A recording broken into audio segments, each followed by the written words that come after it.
Catherine, Wednesday is D-Day for Sarasota Congressman Vern Buchanan, who was supposed to find out if the U.S. House of Representatives Ethics Committee will pursue charges against him.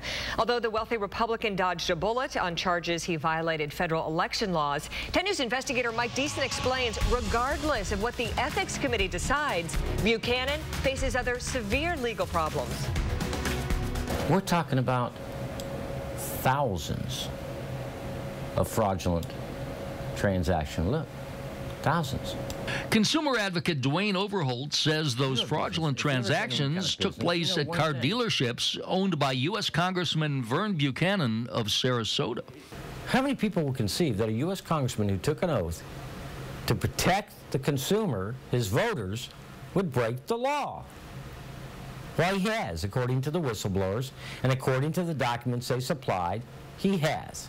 Overholt has compiled complaints and lawsuits filed by former employees and customers. Some of the lawsuits have been settled out of court. Some are working their way through the courts, where Buchanan denies any wrongdoing. Thousands of documents that support everything they said was true. They destroyed my credit. Jeff Sutton is a consumer who says he was a Buchanan victim when he bought this Dodge Caravan from Buchanan's dealership.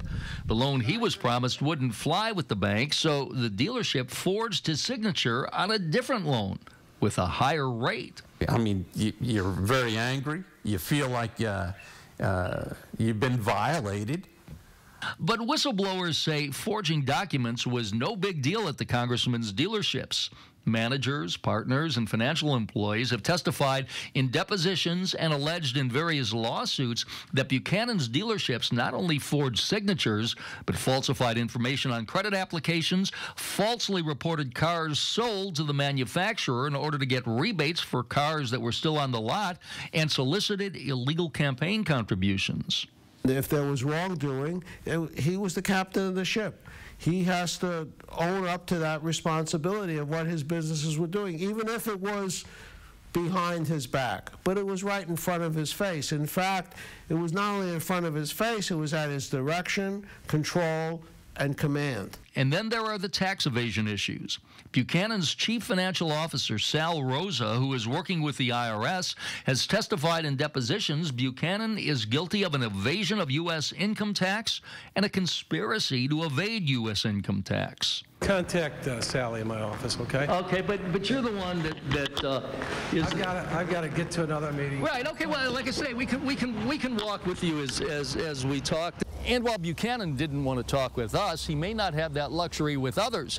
Sources tell us he is being investigated by the FBI and is the target of a federal grand jury. So even if he's cleared by the House Ethics Committee, it appears the Sarasota congressman could face serious legal and even criminal charges. Don't take my word for it. Don't take the whistleblower word for it. Don't take Brooks. Don't take any of them. Look at the documents. They speak for themselves. And those lawsuits and depositions speak and spell trouble for Vern Buchanan. In Sarasota, Mike Deason, 10 News. In addition to his legal problems, Vern Buchanan is facing some questions about wasting your tax dollars. Sarasota Congressman Vern Buchanan is still twisting in limbo in the terms of ethics violations. Today was supposed to be the drop-dead date for the House Ethics Committee to decide, but it says it has to gather more information. However, as 10 News investigator Mike Deason explains, regardless of what happens with the Ethics Committee, Buchanan could be in bigger trouble with an FBI investigation into his business practices at his car dealerships. He's going to say it's a political witch hunt. Consumer advocate Dwayne Overholt says politics have nothing to do with the allegations that Sarasota Congressman Vern Buchanan has been breaking the law for years through his auto dealerships. Many of the people in the businesses felt uncomfortable with the practice, but they went along with it. And they went along with it because they were fearful of their jobs. Robert Stock, who represents a former partner of Buchanan's who's suing him, says the truth is finally coming out through lawsuits filed by former employees like Carlo Bell, who's a former finance manager. Bell says it was common practice to falsify income on credit applications, falsify proof of residence, falsify proof of income, and alter financial documents after they were signed by the customers. It was the wild, wild west, and I knew that it was only a matter of time before something was going to happen. Melissa Hacker, also a financial manager, says in her lawsuit that Buchanan dealerships routinely lied about equipment that wasn't on cars, told the manufacturer cars were sold when they weren't in order to get rebates, and included extra charges for customers. Hacker and several others say in lawsuits, Buchanan brought in 8 illegal aliens led by a man named Tony to do stonework on his house, and they were supposed to stay out of sight, hidden at the dealership. And then Vern came over one time and saw him and about went white as a ghost. And they used to live in the used car building where accounting was housed at the time. In addition, Hacker says Buchanan's dealerships were routinely guilty of deceptive business practices in the electronic tag processing filing fee by overcharging customers.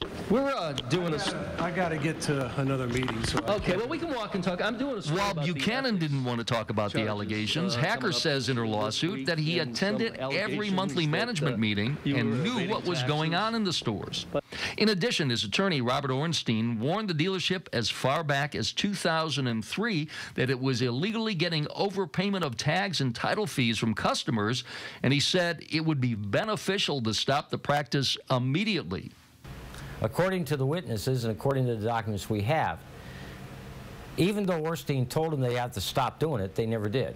And while Ornstein's letter warned that there could be up to a $1,000 fine and criminal penalties for each instance of overcharging on tag and title, the whistleblowers say the practice was so lucrative, even after Ornstein sent this letter, it continued. Meantime, those suing Buchanan say all they're trying to do is bring out the truth, but he is using all his power to try to stop that. We're just seeking a level playing field so that the truth could come out. That's all we're seeking. And Mr. Buchanan is seeking to block that so the truth can never come out. Because they say if it does come out, Vern Buchanan's political career will be over, and he could be looking at criminal charges as well. In Sarasota, Mike Deason, 10 News. Both Melissa Hacker and Carlo Bell settled their suits with Vern Buchanan, along with a confidentiality clause prohibiting them from talking any further with us. Now, in the case where Buchanan is being sued by his former partner, the Sarasota Congressman denies that he did anything wrong. If you